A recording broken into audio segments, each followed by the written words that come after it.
I've met people who say they want something, but they're actually not willing to do the work to get there. You need to focus on the client. And the client doesn't care about your product, it just cares about his needs and problems. I'm so glad you're here. Thanks for stopping by. At the Bold Business Podcast, we are normalizing important conversations. Yes, there are tips. Yes, there are ways to solve problems. More importantly, are going to be what do you need for yourself to be able to solve those problems and make the most of the education, the training, and the programs that you are already using. This is a supplement to that. It can sit on top of it, fuel your soul, fuel your mind, and most importantly, regardless of where you're at on your journey. Maybe you're starting out. Maybe you're ready to scale. Maybe you're going through reinvention. The conversations we are having will help you at each of those stages. So hang around, see what's going on, and I look forward to seeing you engaging with our videos. Wow! You are listening to the Bold Business Podcast, where you will hear firsthand experiences about what it really takes to ensure market relevance and your company's future.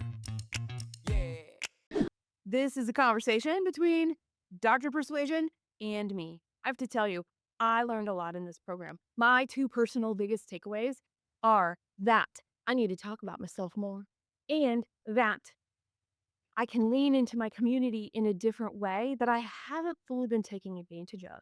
So those were my two personal biggest takeaways. I can't wait to hear in the comments what you might think you get to use right away. I will also give you a little bit of a teaser here. Dr. Yaniv Zaid is an economist and an attorney. He has a PhD in law and uses his knowledge and experience to help others achieve their success in government departments, private firms, and in public organizations.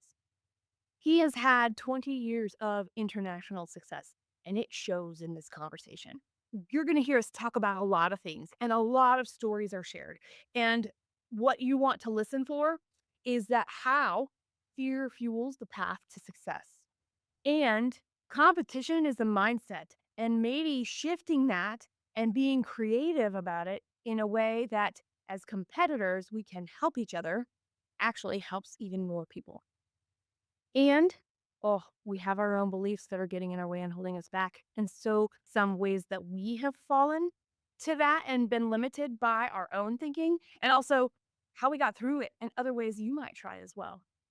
So I'm super excited for you to listen into this conversation, hear what Yaniv is going to be sharing, and then I want you to share your thoughts, your comments, your experiences so that we can keep this conversation going. We do need to normalize getting better, being an expert with a beginner's mind, and making sure that we are saying what we want to say in a way that people can hear and take action on. Enjoy this conversation. Does persuasion and being able to communicate clearly and move people in a path together, does that come naturally to you, Yaniv? Basically, yes, but I've developing these skills all of my life. People, I say that people always see the success, they don't see the lab hours, and there are lots of lab hours. The hours, first of all, they know you here because every salesperson, every business person, business owner, they know the feeling that most of people tell them no. So you need to hear lots of no in order to get to the yes. So I heard lots of no in my life, and I developed many tactics, and I tried them all, and sometimes I failed, sometimes I succeeded. Yes, I have a basic skills of how to persuade people, but when I teach people, I tell them you don't need to have basic skills. You just need to develop to be the best version of yourself. So everyone can improve. So if, for example, you have a stage fright and people and you run away, then you can have the ability. If you manage to improve your public speaking abilities, then you can come to a position that you present yourself good. Okay, not maybe let's say A plus, but B plus or A. Okay. And if you already have the skills, then you can be excellent in what you do if you improve yourself. You won't be perfect because no one is perfect, but you can improve yourself. So everyone can improve themselves. And what I teach in my lectures and workshops and books, everyone can learn and can improve no matter what their basic level is. You just have to be willing. Yeah, yeah. You need to. It needs to be important to you. And I always explain to people that no matter how good you are, if you don't know how to market yourself, then you won't get hired to jobs. And if you are a good manager, but you don't know how to move to action your clients or your employees, they won't do what you want. And if I have good product, but I don't know how to market it, then it will stay on the shelf. So I need to have a good product, a good service, and I need to have a great marketing and positioning as well. You know what I found over the years, and this is really true. I want to improve, right? So that's why I was like, hey, I've met people who say they want something, but they're actually not willing to do the work to get there. And the quicker we can get to that in ourselves, the quicker we can decide, is this something that I want to learn enough about to get started? Or is this something that I really have to figure out how to learn to trust and get to work with somebody else who can bring that skill here? Have you worked in successful partnerships where one person decided, nope, that's not going to be my skill, and surrounded themselves and brought somebody in that said, yep, here is the skill? There are people, there are managers who say, okay, I'm bad. For example, I'm not a technical person, so I will surround myself with technical persons that can help me. It's important to supervise them, not just ignore things and say, okay, you do whatever you want. I am not overseeing it, but yes, but what I recommend everyone, from myself as well, is to know where is your relative advantage, to focus on your skills, and to take employees and partners that can help you with the things that you are not good at, but you need to be on it. You need to improve yourself, you need to supervise them, and you need to show them that it's important for you as well. Because if I just, for example, lots of business owners, they don't like sales and marketing. So you just give it to someone else and say, okay, you call my clients, okay, you do my campaign on Facebook. But at the end of the day, no one will market yourself like you. No one will sell you like you. So if I take someone and he recognizes that I'm not supervising him and I don't care about marketing and sales, then he will do probably a lousy job. So in order for other people to do a good job, I need to be very precise in what I give them to do and also to supervise them. That avoidance, we delegate to avoid. And I'm not sure about you. Luckily, I have never fallen into that trap because I always knew if it was going to get done in alignment with our long term goals, I had to understand what was being done, what the priorities were, how we were going to measure, because the result of whatever that work is part of my decision making process as the person making the final decision, making the goal, making that vision, and moving us forward as a team and helping remove all those obstacles. Yeah. If it's important enough for you, then you will learn it, and you will care about it.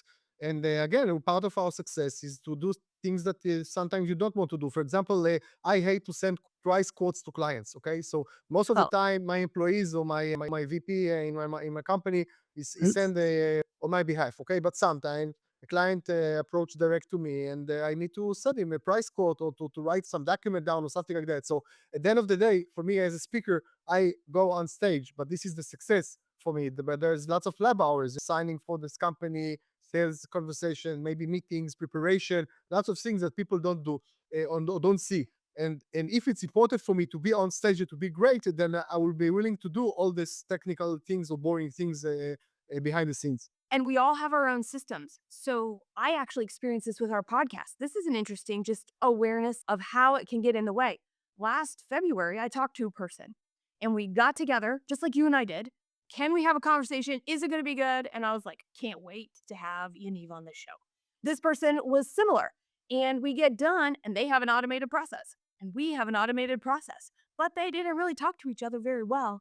And it was 9 months later, they were like, where's our conversation? And I'm like, I know everything got stuck, even though their employees and my employees were doing their best. They couldn't get it to work. And I had to be like, hey, here we are.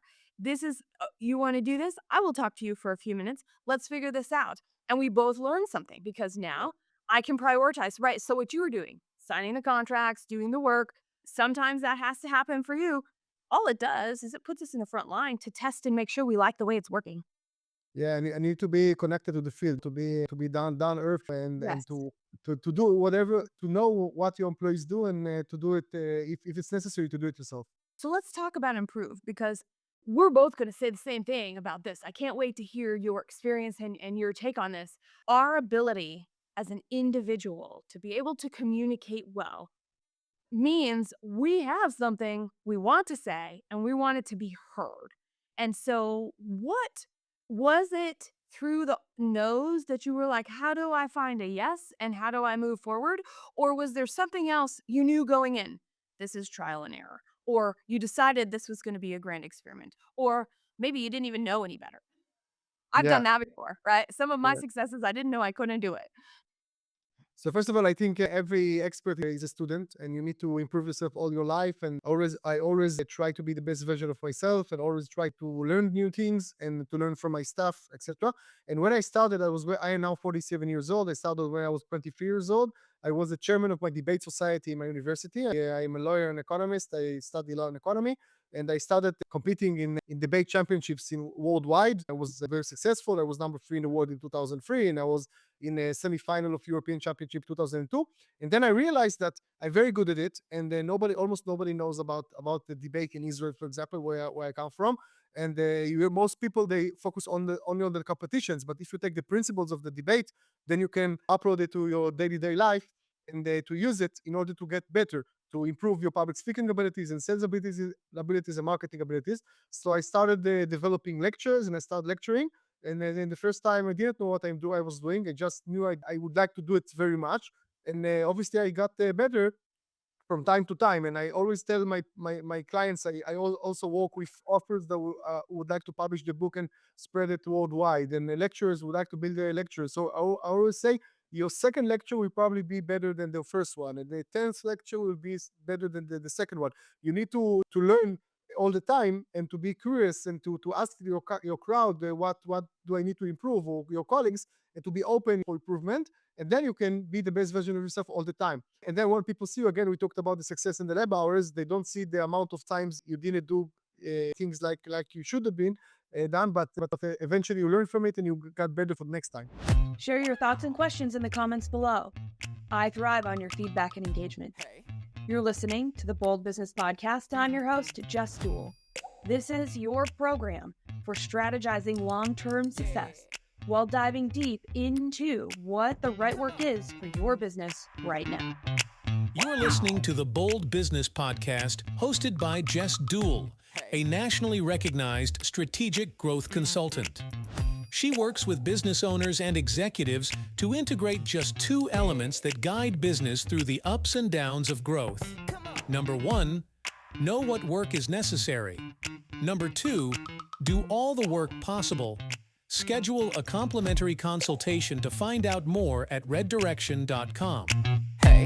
In our prioritization, what's important to us? Sometimes we get stuck in the mechanics of, I've got to get the sales, I've got to figure out the funnel, and we forget about the importance of the message or what we're trying to communicate. How have you found over your career and this constant improvement uh, the quickest ways to identify where the disconnect is and bring them together? First of all, I can say that the enemy of A is A plus. So if you wait for you to be excellent and you wait for all things will go as smooth as possible, then probably you do nothing. So sometimes you need just to start doing things, whether if it's speaking or whatever, or developing a product or something like that, and then you can improve yourself through movement. And also, I believe that today in the market, we recorded in 2024. So today, people are looking for authenticity. So they would like for you to be authentic. So today, I say it all the time that your clients, they have a fake radar or bullshit radar. That if you do something that it's not no relevant for them, or it's not you, then they will notice it. So it's good to improve all the time and to think to identify your client, your target audience, and then to do relevant services or products for this kind of audience. Have you ever had the experience in your authenticity, being your true self, that you actually were becoming something you didn't know if you really wanted to be and had to step back and and make an adjustment? Oh, there's a better way to be me and still deliver what I want to deliver. Yes, of course. First of all, when we talk about sales, marketing, or business owners, we're entrepreneurs, managers, then we have ego, and sometimes you need to control your ego. And first of all, this ego brought us to where we are. But in order to get to the next step, especially again in 2024, 2025, you need to become best version, because today you have the mind and spirit. It's also important, not just practical tips. And people would like personal attention, and people would like you to be authentic. And I can tell you that even if I do something like say wrong, I apologize immediately and I would like to improve myself. And if I had a mistake, I analyze this mistake in front of my clients as well or my employees Luckily for me, I don't do many mistakes professionally, but if I do, I recognize it.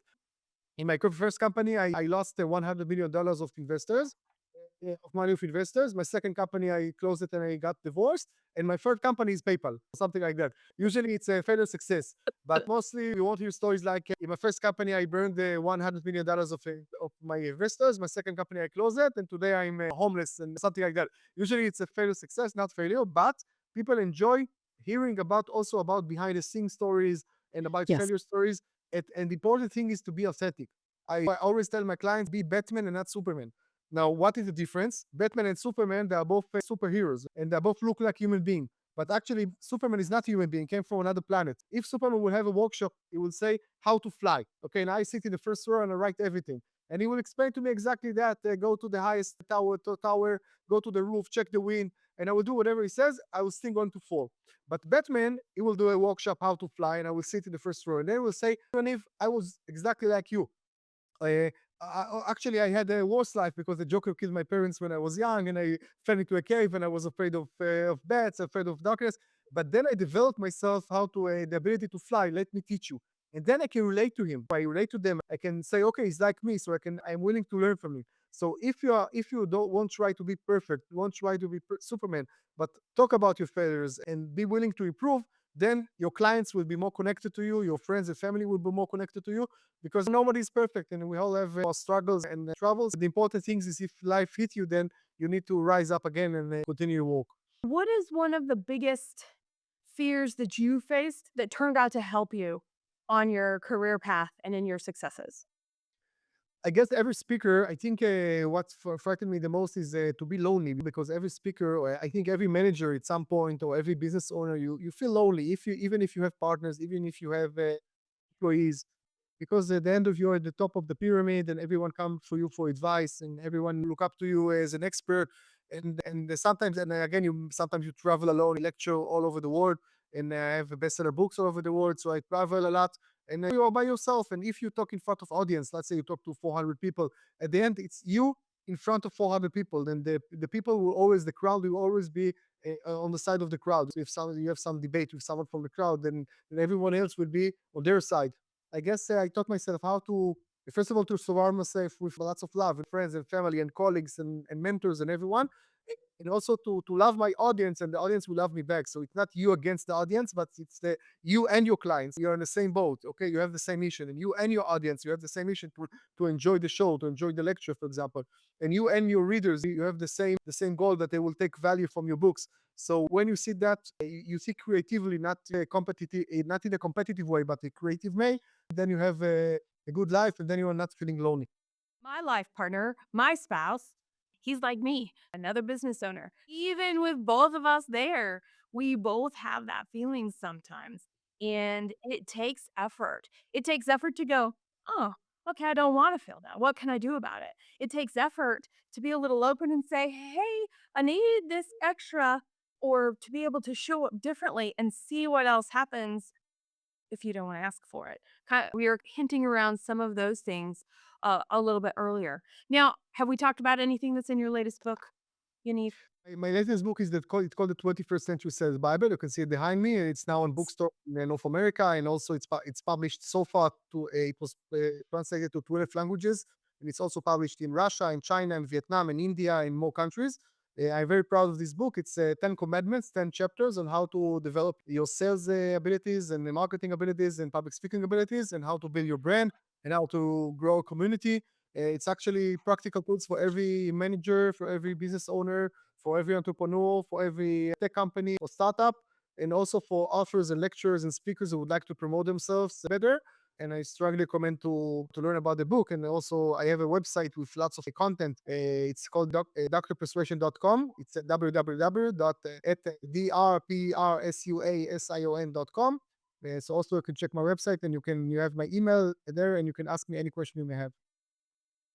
You called it the Sales Bible. Now, I want to quote it correctly because I have the title written down somewhere, but it is not in front of me. So, in this, you were talking about giving tips, and we're talking about growing iteratively. So, let's just look at an individual, you or me. We have a desire to grow. We go out and we buy your book. What are 3 things that we're going to find, tips that we have to start with ourselves? Hold up that mirror to be able to embrace all of the things that they'll find in your book. So first of all, how to be mentally strong. If you're talking about sales and marketing, then I can teach you what to say and who to approach and what to write. But eventually, if you're not mentally strong and you don't believe in yourself and believe in your products and services, then you probably won't make it, or you won't make it as much as you want. So I need to believe in myself that I'm an expert. I need to believe that my products and services, that they are good for the clients and they provide value. And it's very important to be optimistic, especially in the pessimistic environment, because the world is full with, no matter where you live, you have bad news. And I always say that when you hear the news at 8 o'clock or 9 o'clock p.m., then they start every show in saying, good evening. And then they explain to you all the hour why it's bad evening. They just tell you about the shitty things that happened today. And if you talk to people, they always, most of the environment are pessimistic. So you need to be very optimistic, because in order to be entrepreneur, in order to believe in yourself, you need to be very optimistic that this book will succeed, this product will succeed. I am establishing a company, it will grow. I'm now doing a campaign, it will succeed. Otherwise, you can't do it. This is number one. This is number one tip: to be strong mentally and optimistic. Number two is I teach in the book how to sell the problem before the solution. It's a very important tip, because most business owners and managers, they focus on the solution, not the problem. They focus on the products and the services and the technical aspects of their product and services. And actually, you need to focus on the client. And the client doesn't care about your product; it just cares about his needs and problems. For example, if you take a regular bouquet of flowers and a bridal bouquet, a bouquet for the flowers for the wedding. So if I take regular bouquet of flowers, I can charge, let's say, $100 for it. And if I call it the same flowers, I call it a bridal bouquet, I can charge now $300 till $500. Everything that related to weddings, it's cost 3 to 5 times more. So why people are willing to pay this amount? Because it's not about the flowers, because those are the same flowers. What is the difference? The need. Because if I buy flowers for the wedding, I'm not actually buying flowers. I'm buying the winning picture, the winning image of 10 years from now. I will have photos for the wedding. I will sit with my husband, the bride and groom will sit with the kids 10 years from now, and they will look at the photo album and they will say, oh, look how beautiful mommy was. And 30 years from now, they will sit with their grandkids and say, oh, look how beautiful grandmother was. And the feeling of $1 million feeling in that day, that I'm queen for a day of the bride. So I'm not buying the flowers because of the flowers. I'm buying all the vibe of the flowers. This is why I'm willing to pay more. So you need to understand about your products and services. What is the value you create for your clients? What are their needs? What are the problems? And we talked earlier about fixing my problems, my personal problems. So if it hurts me, then I'm willing to fix it. The more the problem is bigger, the more I'm willing to pay for this product or service. If you sell to the clients their problems and needs, they are more likely to buy from you. They will talk more about you. It's viral marketing. They will talk about you. They will be good ambassadors for you, and they will be willing to pay you more for the same product and service. Okay. And another tip you can learn from the book is how to build a community and grow your community. When I say community, I'm talking about the contact information in your mobile. I'm talking about your friends on Facebook and your YouTube subscribers, and I'm talking about your friends on LinkedIn, and I'm talking about your neighbors and friends and family and colleagues and former clients and actual clients. They are all part of a big community, and you need all the time to, first of all, that your active community now, they will know what you do, what you actually do, what you sell. And then you need to all the time grow your community. And before, what I teach in the book, the steps is, before people are buying from you, they need to have 4 steps. Step number 1 is they need to know you. Step number 2 is they need to like you. Step number 3 is they need to trust you. And only then they can buy from you or invest in you or vote for you or whatever. So it's a know, like, trust model. Number 1 is they need to know you. They need to know you, that you are out there, that you exist, that you are actually relevant for the market. Because if I'm not relevant, let's say people don't know me enough and they're looking for a speaker for their gig, for their workshop or something like that, then they're not saying, I won't take Dr. Persuasion, Dr. Yaniv Zaid, because he's too expensive or because he's too far or something like that. I'm not in the game. So I need to be in the game. I need to be on the list that people will take me under consideration. So I need to be in as many platforms as possible. I need to do a lot of networking. I also talk about networking in the book. I need to talk about myself. I need to show in as many platforms as possible, to be relevant on Facebook and YouTube and LinkedIn and podcast, etc. And I need to identify the target audience and to be relevant for this audience. This is step number 1.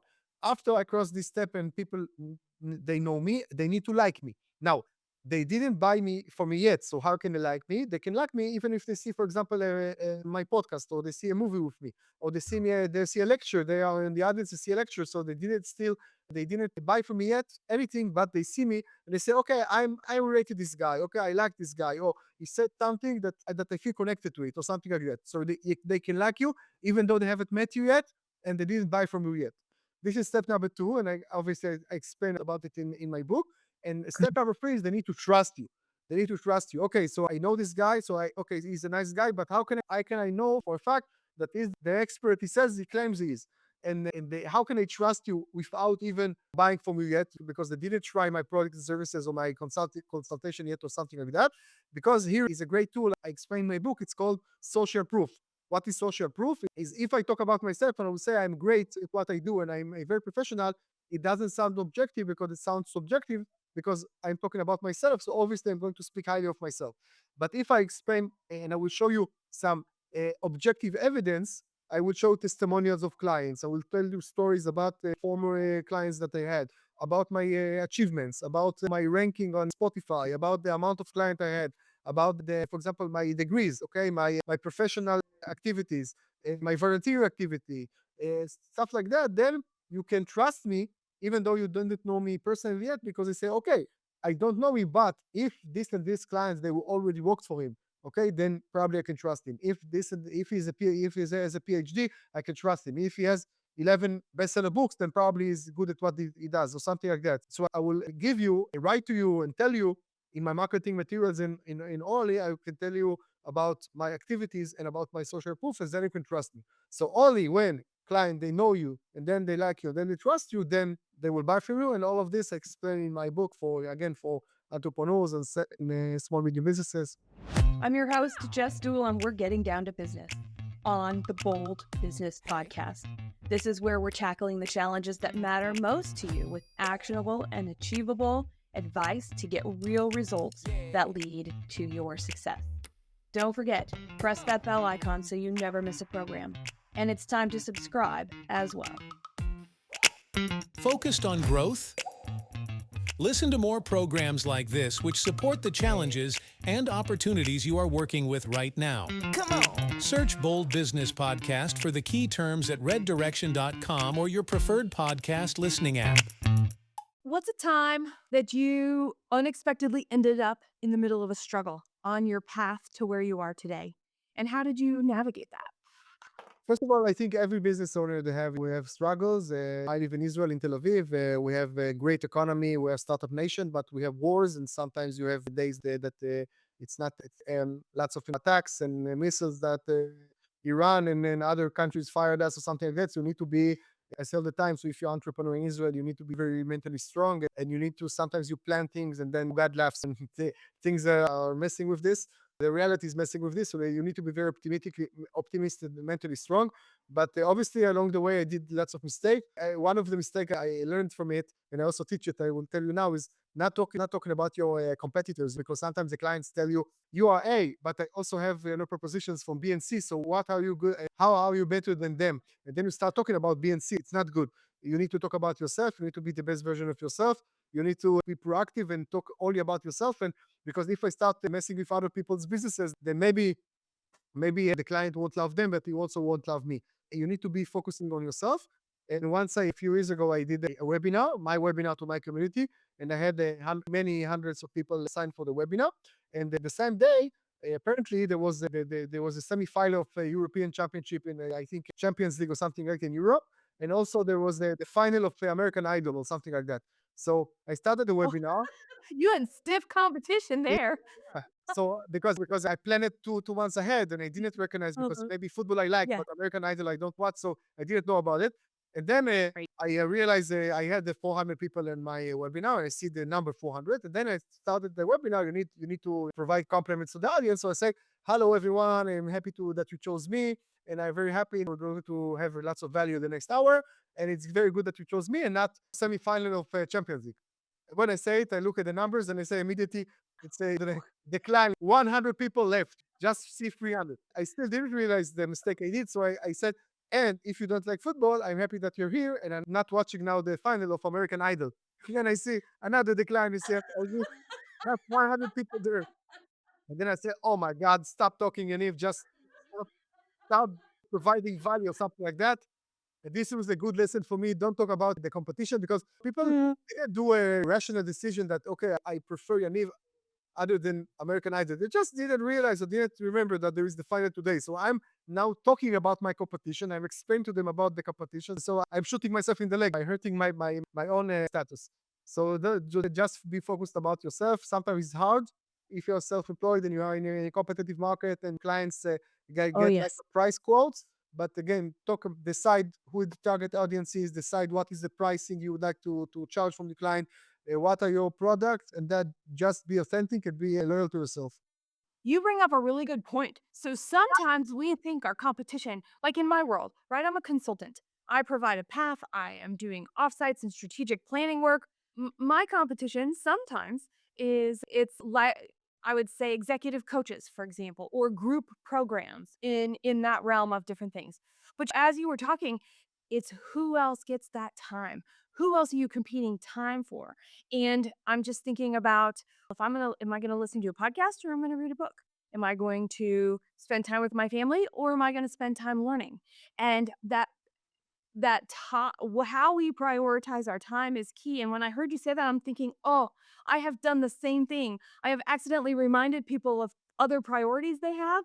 And in that moment, they're like, that's where I want to be. And off they go. We want to help them stay on their own task too, don't we? Yeah, the CEO of Netflix said in an interview that the biggest competition of Netflix is sleep because they would like you to stay awake and see another chapter, another episode, keep going, and not just see 20 minutes and go to sleep. So the biggest, but by the way, I don't use the term competitors. I use colleagues because we talked about loneliness of speakers and business owners, and I think the way to not be lonely is also surround yourself with colleagues that you can help them, they can help you, you can refer to them, they can refer to you. So I suggest everyone that can listen to us that you need to think creatively, not competitive, not in a competitive way, but a creative way, and not treat your colleagues as competitors, but also there's people who are in the same business and you are struggling like you, and also would like to succeed, and you can help them, they can help you, and then 1 plus 1 equals not 2 and not even 3. 1 plus 1 can equals 11. So yeah, I like 11. that. Yeah. So Huh? it's a synergy. So cooperate with others. What you and I do, we're both consultant worldwide, and What? obviously we can say, okay, no, we are enemies. We won't share Oh, information I don't or think something like anybody's that. my enemy. Yeah, yeah. Quotation. So, Exactly, with the air quotes. Yep. but Yeah. no, we cooperate together. We share this information. I will share it to my community. They can Yes. know you, and you will share it to your Yes. community. They can know Yes. me. And 1 plus 1 equals 5 or 6 or 11. So this is the way to I do love business that. today. And that's such a good point because when people ask me about my competition, I'm like, what are your priorities? Because that's really, are you going to work on this or are you going to work on something else? I do believe in abundance and I do believe that there is enough work out there for everybody who wishes to be there. We're just not necessarily good at, which is why you are here today. We're not necessarily good at communicating doing it in an order that is actually useful, nor are we really willing to embrace the hard work to learn so that the easy or so that the results can come with ease is maybe how I want to say it. Would you say that similarly or differently? Yeah, because I think part of the communication is to again to cooperate with others and to again to be the best version of yourself and to improve yourself all the time. I agree with what you said. And you're right though too, because your view, your experiences, my view, together we are better. And there will be people who it's not my forte, and I am not going to pretend to be able to do something outside of my strengths. I will want to provide a resource. And if I'm not networking, if I don't have somebody that I know, trust, and have an understanding of how they work, I can't make a really good connection so that we can all grow together, so that we are all successful. Because that's ultimately what it's about is Yeah. finding the right connection so that we can be as successful as we want to be. Yeah, another yeah again another advantage of being together is the fact that you can grow your market because you can do market education. For example, you talked about consulting. So most people they don't take consulting. It's not like 100% of business owners that take consulting, and now there is a competition between you and I about the red ocean theory, that there is a limited number of businesses or clients, a limited number of consultants. No, most people, most businesses, they don't do consulting. And if they take consulting, it's just when they have problem. The smart people, the smart businesses, they take consulting before they open the business, or when they start the business, or before they do a campaign. Not start a campaign without knowing what to do, fail, and then maybe if they have money left and energy left or time left, then they take consulting. So you need to educate our market. Why do you need to take consulting? So probably what we do now is another part of the market education, because I'm sure that some of our listeners, entrepreneurs, managers, business owners, they never took consultants and paid the money. But so yeah, you can pay money to others, but you save lots of money from them tips, and you save lots of energy, you save lots of time. So this is the alternative. So if people say, no, I don't want to take this consulting, it's too expensive. What is the alternative? The alternative is to make mistakes and to lose lots of money, lose lots of energy, and maybe even close the business, or fail in a campaign that you spend lots of time and energy in, just because you didn't do the right things. So you need to take others, not because they are smarter than you, or bigger than you, or younger than you, or older than you, because they already did things that you want to know, or they already consulted to other companies, similar companies, and they have an experience that you still don't have. So I said earlier that every expert is also a student. So we need to learn all the time. I take lots of money from my clients, and I help them a lot, and I provide value, and I always they have a positive ROI from my consulting. But I also pay a lot of money for myself to become a better spouse, a better husband, a better parent, a better businessman, a better lecturer and speaker. I travel to conferences all over the world, so I also lecture, but I also here stay to listen to former speakers or speakers after me, and to learn from them. Okay, and also, and I see hear lots of podcasts. Also, actually, I love your podcast. I heard many chapters from your podcast, and I loved it, and I got lots of value from it. So I highly recommend Thank you. to listen to all of your chapters, not just this chapter, to our listeners. But yeah, you listen, you learn all the time, and you improve yourself all the time, and you need to cooperate in order to succeed. And I guess in 2024, 2025, this is the way to do business again, because if you just keep your knowledge to yourself, you don't have friends, you don't have colleagues. Not only that you are lonely, but you won't succeed as much as you like. Everything that holds us back is usually right here. Or right here in our heart too, right? It could be our head or our heart, that we've decided what the limit is going to be. And what if? Have you ever asked yourself that question? What if I let all those limits go? Do you have a question like that you use in your self-reflection? Usually, I say that we interrupt ourselves. Actually, we interrupt ourselves because everyone can be, they can succeed massively. They can succeed worldwide. They can succeed in all over the country. They can sell more. They can do more. They can earn more. They can have more profits. Everything. Usually, we are the biggest interruption for ourselves. So again, we started talking about the doing and the being, and to be mentally strong. So this is why it's so important, because if I won't interrupt myself, I can reach the higher level. And what we allow to interrupt. I remember I remember the hardest part of my business journey was after I became a mother. Ah, babies at home, all of these things. How do I recognize what do I want to do, and what I thought I was going to be able to do, and what I thought I was going to want to do versus the reality of the situation. And that was the first time I had this almost full stop. This isn't what I thought it was going to be. Now what do I do? How do I move forward? And that was a big one for me. And I know if it wasn't adding a whole other human into a family in any way, it could be all kinds of things. It could be combining two families. It could be aging parents. It could be an unexpected illness. It could be a change in our industry, right? There are all of these things. And I'm a big believer in, I don't like to think about the worst case scenario like that. I am a big believer of going, what is the most important thing to me? So no matter what shows up, if I hold those few most important things to me in front of me, I can find a way through. Yeah. I can find, do I need to call Yaniv and just get my head on straight? What can he tell me? Maybe he's been there before. How do I want to spend my time right now? What must I put on pause for these few priorities in my whole life, so that I can decide how to be here and show up to be able to be of service? When I was, it's not just mothers, also fathers. When I have now two Wow. kids, 14 and 16 years old, and soon I will have number three, child number three. And I remember when I was a father in the beginning of my business, 16, 17 years ago, I was in a rising path, and the spend many hours in my business, and my time was occupied 24/7. And then I realized that I have a child, and I'm a very loving father and a caring father. So I said to myself, how can I squeeze here the child if we're talking about time management?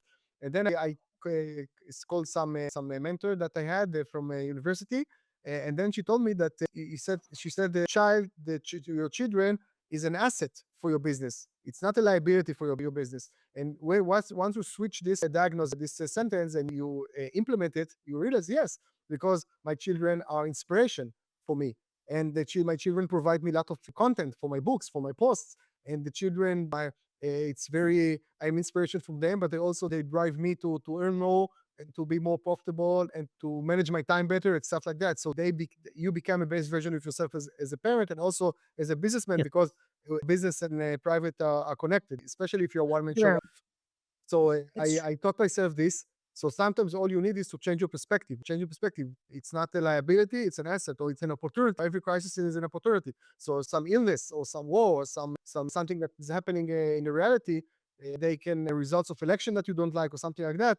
Then you need to say, okay, what is the opportunity for me? Because I can sit and cry all day in my house and I won't change everything outside, and still I will have the same problems, and I will maybe even worse my situation. But if I look at this crisis as an opportunity, then I can improve myself and improve the environment, and also to be inspiration for everyone else around me.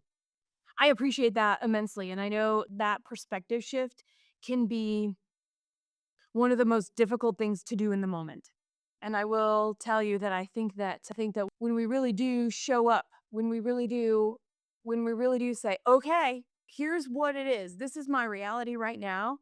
It's only from that place we can decide to do what you said, because I love what you were saying, and I don't think I do it enough. That's actually an area where I'm constantly on the lookout because it is a blind spot of mine.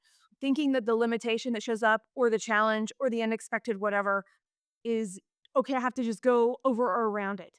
And I forget to go, is it really there? Yeah. Mhm. Because maybe it's not. Maybe it's not. So part of this is talking about what we're willing to do and what we're willing to commit to. And there's a lot of discipline, keep showing up, keep learning. Experts are still beginners also. And this personal development, which is, would you call it iteration? I'm going to try something and I'll integrate what I learned. I'm going to try something and I'll integrate what I've learned. Oh, this looks really exciting. Maybe I'll check that out a little bit too. Is there anything else you would add about that? Yeah, first of all, it's you need to improve on yourself. Sometimes even it's resurrection. It's you fail and then you rise from the ashes, and you start doing the things again. And again, you need to be very mentally strong. I can tell you that again, you have reality. Sometimes you plan something and then you cancel it. You did the campaign, it failed. You would like to open a workshop, one buys, and then another period, the same workshop, it's full, and you need to open another one. So you just keep on trying and to identify all the time, be more accurate. Who is the target audience? What are your products and services? And how can you update yourself? And we talked about being creative. Also, I think it's being innovative. Because the market is changing all the time, the economy is changing, your clients are changing. You need to be ahead of your competitors, ahead of your colleagues, ahead of your market, and to be relevant. And sometimes you have good product and you can be relevant for 10, 20 years without changing anything. But sometimes you need to update your business model, or you need to update your product and services in order to stay alive in the competitive market. What's really interesting about what you just said, that's actually a business's whole purpose is to figure out how to stay relevant over time. Yeah. That is, and it's always a moving target. So if we forget and we go, "Oh, we figured it out," it's going to pass us by, and then we're playing that catch up. Maybe that's a big maybe. It's too late once that has passed us by, and so it's really interesting. I'm really enjoying this conversation immensely, and I'm going to ask you this. I want to know what makes it bold. I want to know what makes it bold about being intentional to innovate and remain relevant over time. Most people, they are not entrepreneurs. Entrepreneurs is just something like 10% of the population. So again, most people, they are also employees. They're not self-employed. So we are a minority. So you need to be, I think by definition, you need to be bold in order to be entrepreneur. You need to be bold in order to be a business owner, because you have something that's important for you. And you say to yourself, it's not just important for me, it's important for everyone else. I wrote a book. I have an idea, not the book. yes, this idea will become a book and people will buy it and it will be on bookstores and people will buy it all over the world. And I have something to say. Yes, my messages should be being heard all over the world. So you need to be very bold in making those decisions, or to take a loan from the bank to open a shop or something like that. You need to be not only very optimistic and very to want it very much, but you need to be very bold because on a day, sometimes people don't understand how difficult the lives of self-employed are and of business owners, how many struggles, how many loneliness. We discussed it. Even if you have a spouse who is also self-employed, but in a different area, then you don't share the same language. So you need to be very bold in your decision making, and you need again to improve yourself all the time. And there is a statistic, by the way, a very bad statistic, by the way, that 90% of businesses, they don't survive the first 5 years. 90% of businesses, and in some countries, 50% of the businesses, they don't survive the first year. So again, it's like the Hunger Game. Two people go to the road and one come back. So you need to be optimistic because if I think it's like I would tell you, go to the road to drive a car and there is a 50% chance that you will do an accident. So most people, they don't go on the road, they don't get into the car. So you need to be very optimistic that I don't care about statistics. It's not going to happen to me because I have a good idea. I have a good book. I have a good lecture. I have a good product. I have a good service. So yeah, word, here I come. So it's very bold to think like this. Every single time I have a conversation, I take away something that I want to share with 25 people. I know when you're listening to this podcast, you're also listening for that and will have something that you want to share. In the comments, I would like for you to engage with us. What is that thing that you want to tell 25 people from this program? Here's why it's important. It's important because, yeah, there are going to be how-tos. Yes, there are going to be steps. Yes, you're going to be like, oh, I wish I wrote that down. I wish I wasn't doing this and I could actually take action on that right now. But guess what? You're not. So engage right now because that one thing you want to share with others will be the thing that you can figure out how to incorporate in your business, in your workflow, in your style tomorrow. Wow! Jess hosts the Bold Business Podcast to provide insights for building a resilient, profitable business by deeply understanding your growth strategy, ensuring market relevance and your company's future. It is bold to deeply understand your growth strategy with your host, Jess Dewell. Get more information about how to drive solutions and reset your growth mindset at reddirection.com. Thank you for joining us, and special thanks to our post-production team at The Scott Treatment.